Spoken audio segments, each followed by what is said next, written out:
साथियों नमस्कार। क्या 4 मई को मतगणना के समय, मतगणना के दिन बंगाल में बड़ी हिंसा होने वाली है? क्या उस दिन सब कुछ ठीक नहीं रहेगा? काफी ब्रेकिंग न्यूज चल रहा है। जो बंगाल के हैं, जो बंगाल के न्यूज को देखना चाहते हैं, उनके लिए काफी इंपॉर्टेंट न्यूज है। सबसे पहले आपको मैं बता दूं कि बंगाल में हिंसा की आशंका बताई जा रही है। और इतना ही नहीं मेरे साथियों, वहां पे आपको बता दूं कि अर्ध सैनिक बल के बहुत सारे टुकड़ी यानी कि सीआरपीएफ की बहुत सारी टुकड़ी वहां पे उतारा हुआ है।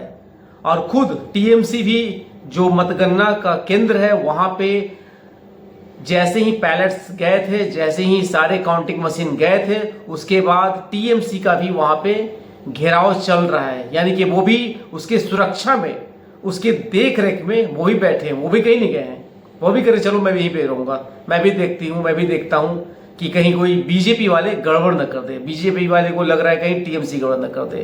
तो बता दो कि पश्चिम बंगाल विधानसभा 2026 यानी कि 4 मई को राज्य में भारी राजनीतिक तनाव और हिंसा की आशंका बताई जा रही है।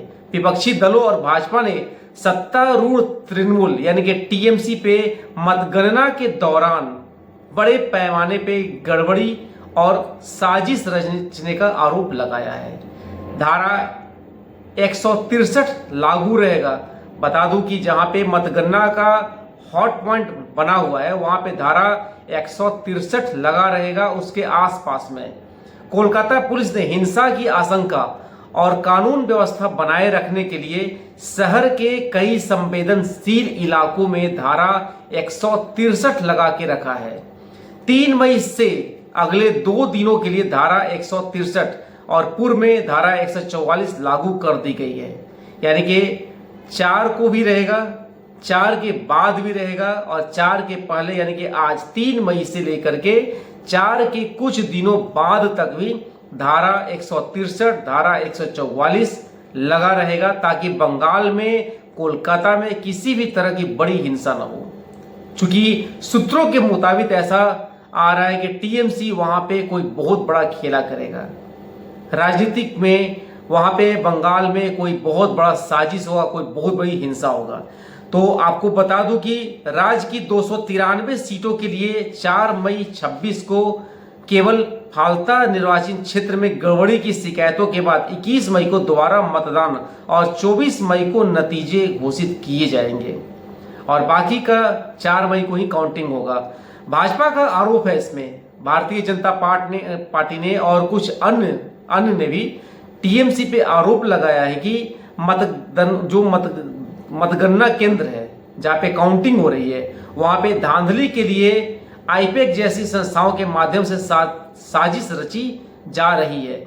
सुकांत मजूमदार ने दावा किया है कि टीएमसी कार्यकर्ता ईवीएम के साथ छेड़छाड़ की कोशिश कर सकते हैं।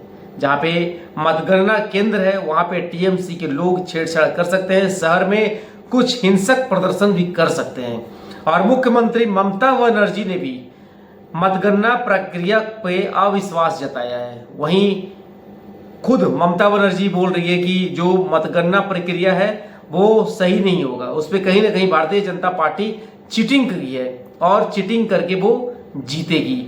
स्ट्रांग रूम के संदिग्ध गतिविधियों और जितने भी मतदाताएं हैं उनके नाम काटे जाने सर प्रक्रिया को लेकर टीएमसी के चुनाव आयोग ने कटघरे में खड़ा किया है। टीएमसी के लोगों का कहना है कि हमारे बहुत सारे मतदाताओं का नाम भारतीय जनता पार्टी काट लिया है और बहुत जगह हो सकता है कि फॉल्स वोटिंग करके जीत जाए।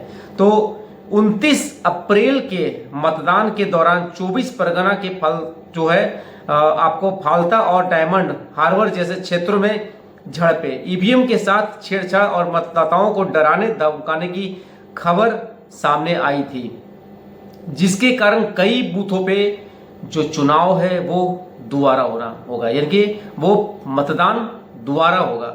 चुनाव आयोग और स्थानीय प्रशासन ने शांतिपूर्ण मतगणना के लिए सुनिश्चित करने के लिए भारी संख्या में केंद्रीय सुरक्षा बल यानी कि सीआरपीएफ और आरएएफ जैसे सोल्जर्स को खड़ा किए हैं, ताकि शांति से चुनाव हो, शांति से मतगणना हो। तो आप भी यदि बंगाल के हैं तो कमेंट बॉक्स में अपनी राय जरूर देंगे।